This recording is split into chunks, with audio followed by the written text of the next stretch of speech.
Hello, and welcome back to my channel. I'm so glad you're here.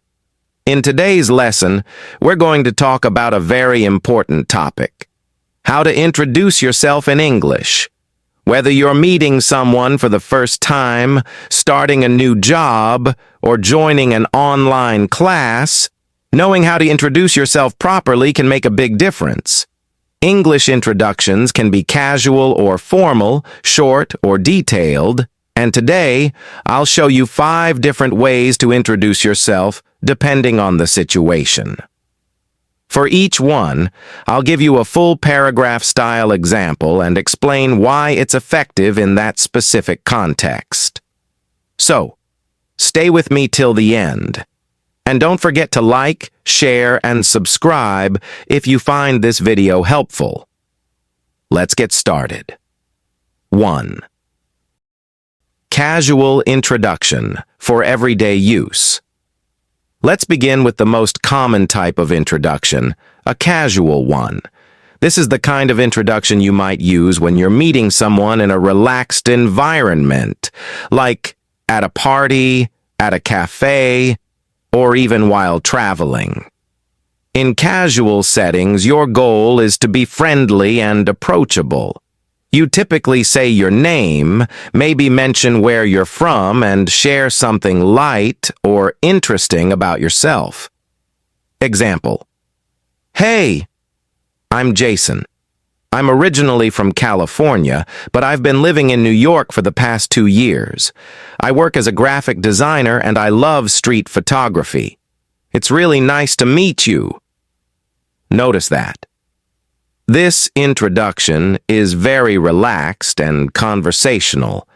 Jason uses a cheerful greeting, talks a bit about where he's from, what he does for work, and shares a hobby. It's a great way to help the other person feel comfortable and get a conversation started naturally. 2. Formal introduction for professional or business settings. Now let's move on to a formal introduction, which is essential when you're in a professional or official environment. This could be a business meeting, a corporate event, a job orientation, a professional networking session, or even when you're giving a presentation at a conference or seminar. In formal settings, it's important to sound respectful, confident, and well-prepared. You should speak slowly and clearly, use your full name, and mention your job title or current role. You can also briefly describe your area of expertise or professional experience and end with a polite, forward-looking statement that shows your enthusiasm to be there. Example: Good morning. My name is Priya Sharma, and I'm the Senior Project Manager at Zenith Solutions. I've been working in the IT sector for over 8 years, with a strong focus on software integration, team leadership, and digital transformation strategies. In my role, I oversee cross-functional teams to deliver technology-driven solutions that improve operational efficiency. I'm truly honored to be part of this event, and I look forward to learning from everyone and contributing to meaningful discussions. Explanation. This introduction is well-structured and professional.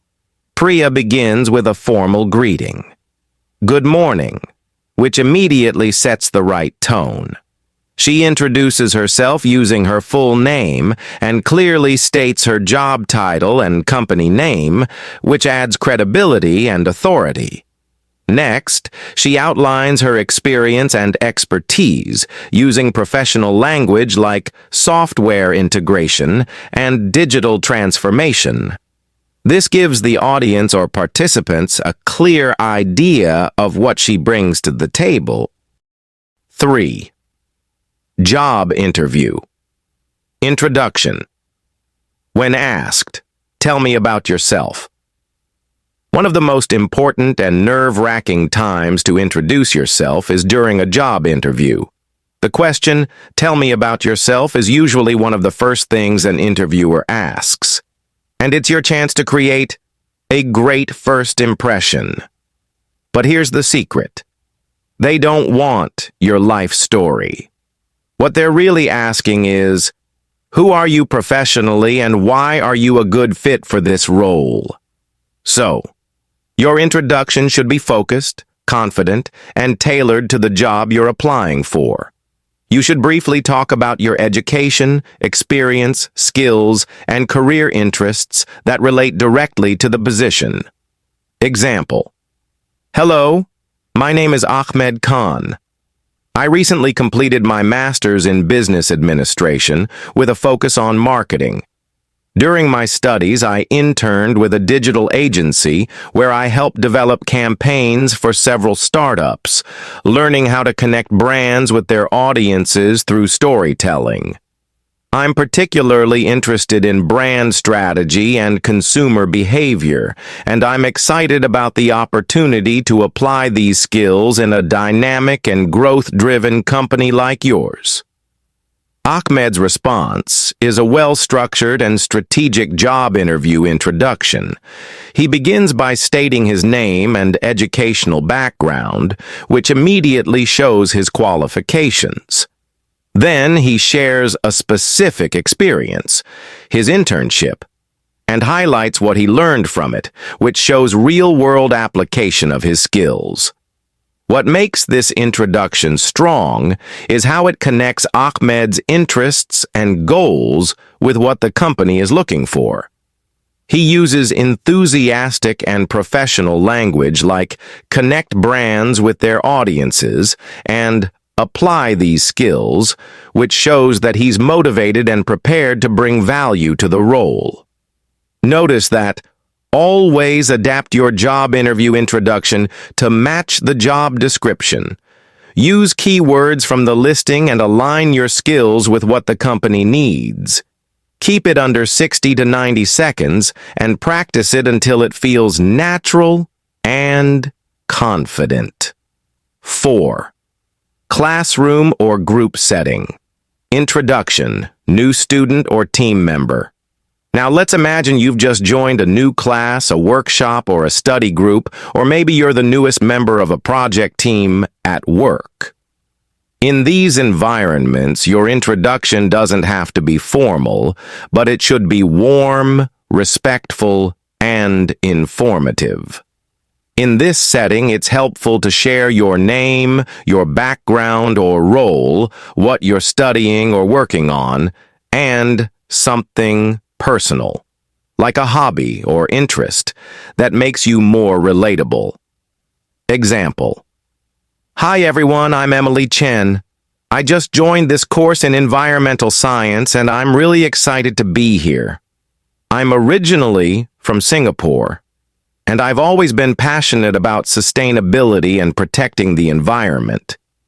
In my free time, I enjoy hiking in nature reserves and writing eco-friendly blog posts where I share tips on reducing waste. I'm really looking forward to learning and collaborating with all of you. Emily's introduction does a great job of balancing personality and professionalism. She gives her name and the course she's enrolled in, which immediately orients her audience. She also tells us where she's from and shares her passion for sustainability, making her introduction not only informative, but also memorable. By mentioning her blog and her love for hiking, she gives her classmates a human touch, something that makes her stand out and helps others find common ground with her. She ends on a positive note, expressing excitement about collaborating, which builds a sense of community right from the start. Notice that. When introducing yourself in a class or group, you don't need to be too serious. Just speak clearly, be polite, and show enthusiasm. A little personality goes a long way. 5. Online or virtual. Meeting introduction for remote work or online classes. These days, more and more of our communication happens virtually, whether it's on Zoom, Google Meet, Microsoft Teams, or any other video conferencing tool. That's why it's so important to know how to introduce yourself properly in an online or remote setting. Virtual meetings can feel a little awkward at first, so your introduction should be short, clear, and friendly. Make sure to speak slowly and confidently, especially since there could be sound delays or connection issues. Example: Hello everyone, my name is Daniel. I'm joining from Melbourne, Australia, and I work as a freelance content writer. I specialize in educational and tech-related content, and I've been working remotely with clients from different parts of the world. I'm really happy to be part of this virtual workshop, and I'm looking forward to learning from all of you and sharing ideas.